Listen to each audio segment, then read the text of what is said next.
할렐루야 영일교회 성경 통독 가이드입니다.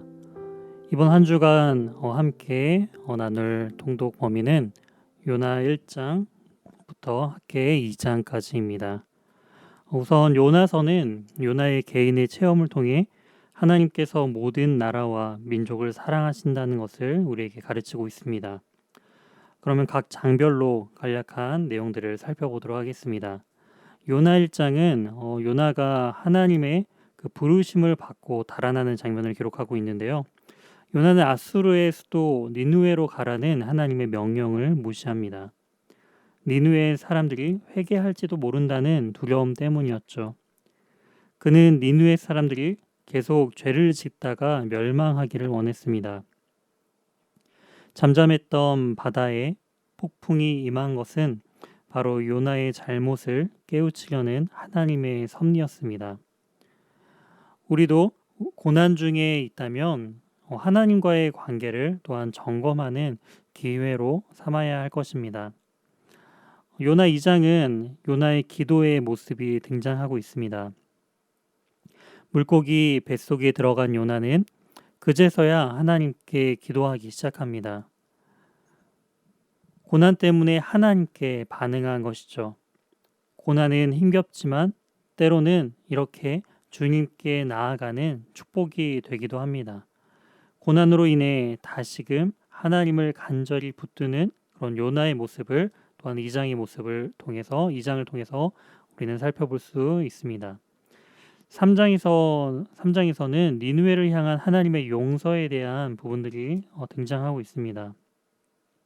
물고기 뱃속에서 나온 요나가 하나님의 뜻대로 니느웨에 가서 회개를 외칩니다. 이러한 요나의 외침에 니느웨 왕으로부터 시작해서 모든 백성이 함께 회개합니다. 그러자 하나님께서는 뜻을 돌이키셔서 그들에게 내리시기로 한 재앙을 돌이키시죠. 이처럼 회개하는 자는 용서를 얻게 되는 것을 우리는 알 수 있습니다. 요나서 4장은 하나님의 마음을 보여줍니다. 요나는 니느웨가 망하기를 원했죠. 그래서 산 위에 올라가서 니느웨가 어떻게 망하는지 구경하고자 했습니다. 그런데 하나님께서는 이 니느웨를 용서하시죠. 그리고 요나는 이를 통해 분노하기 시작합니다. 하나님은 박넝쿨을 준비하셔서 또한 요나에게 하나님의 마음을 가르치시는 그 마음이 담겨 있는 것이 바로 이 요나 4장입니다. 이어서 미가서는 하나님의 심판과 구원을 선포하는 책입니다. 그래서 당시 남유다 백성들의 죄를 고발하는 데 초점이 맞춰져 있습니다. 하지만 미가는 유대 땅 베들레헴에서 나실 분을 통해서 궁극적으로 회복이 임할 것을 또한 말씀하고 있죠. 미가서 1장은 사마리아와 예루살렘의 죄를 말하고 있습니다. 하나님께서 찾아오셔서 이스라엘의 죄와 유다의 죄를 드러내실 것인데 그 죄는 바로 우상 숭배입니다. 이 죄로 말미암아 사마리아를 그 들의 무더기와 같게 하실 것임을 또한 예언하고 있습니다. 이 장은 유다의 죄가 계속해서 나오게 되는데요.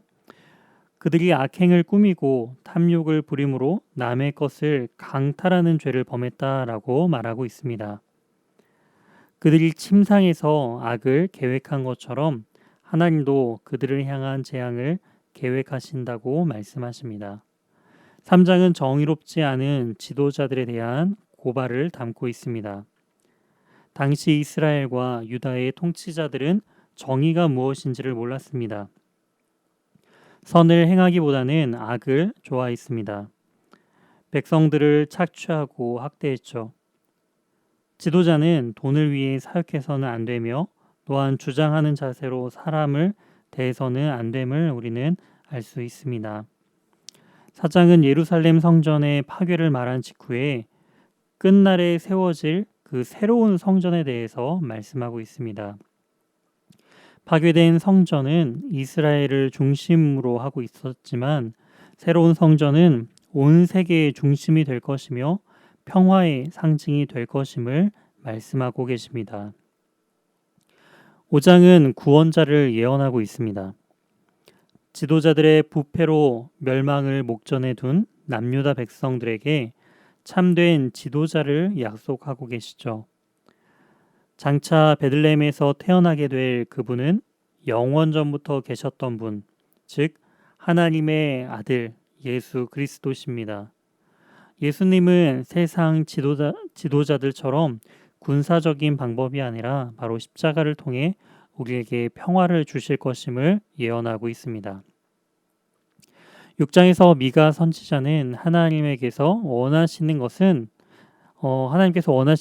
형식적인 제사가 아니라 바로 정의를 행하고 인자를 사랑하며 겸손히 하나님과 함께 행하는 것이라고 대답하고 있습니다.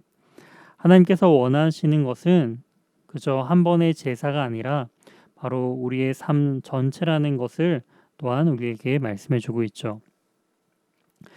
미가서 7장에서 미가 선지자가 탄식한 이유는 더 이상 예루살렘에서 의인을 찾아볼 수 없기 때문입니다. 거룩한 성으로 불렸던 예루살렘은 탐욕의 성으로 전락했습니다. 하지만 미가 선지자는 하나님을 바라봅니다. 사람의 능력으로는 회복이 불가능하지만 하나님은 하실 수 있음을 믿었기 때문이죠.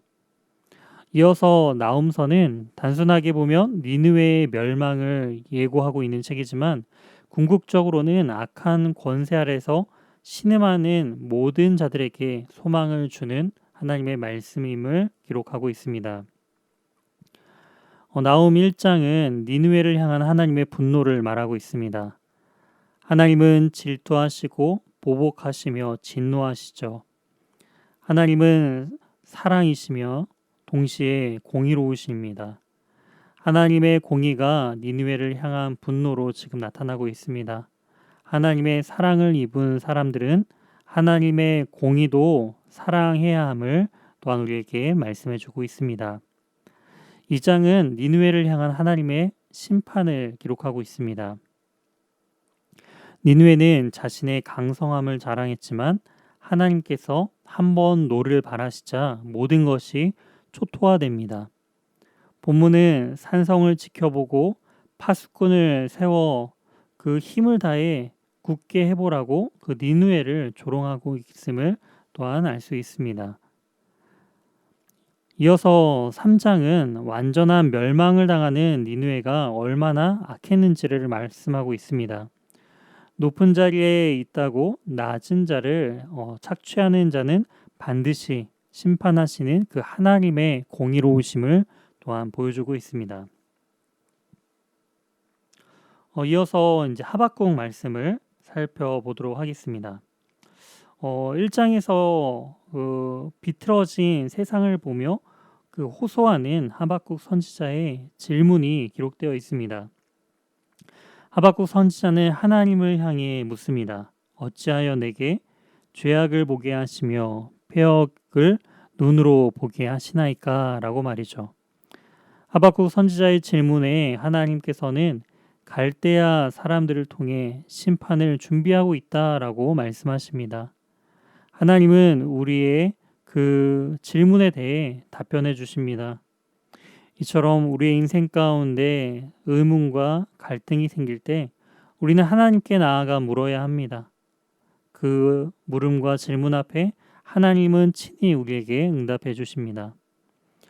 이어서 하박국 2장은 하박국의 질문에 대한 하나님의 답변이 이어져 말씀하고 있습니다. 하나님께서 바벨론을 심판의 도구로 사용하셨지만 결국 바벨론도 심판을 받을 것입니다. 바벨론을 통해 그 받은 고난은 잠깐이지만 바벨론이 받을 시험은 영원하다라는 것을 또한 우리에게 말씀해주고 있습니다.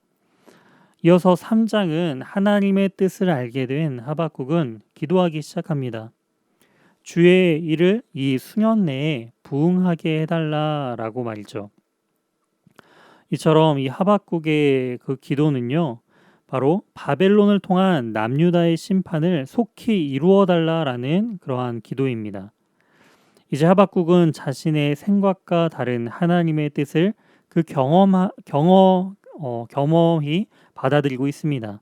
포도나무에 열매가 없으며 외양간에 송아지가 없는 것 같은 그러한 완전한 멸망에도 하나님이 뜻이 있다면은 그것을 받아들이고 기뻐하겠다라는 고백이죠. 이어서 스바냐서의 핵심은 여호와의 날입니다. 여호와의 날은 하나님께서 강력하게 역사하시는 날입니다. 남유다 백성은 그날을 구원의 날로 생각하고 기다렸죠. 하지만 스바냐 선지자는 그날이 구원의 날이 아니라 바로 하나님의 심판의 날이 될 것이라 라고 경고하며 본서를 기록했습니다.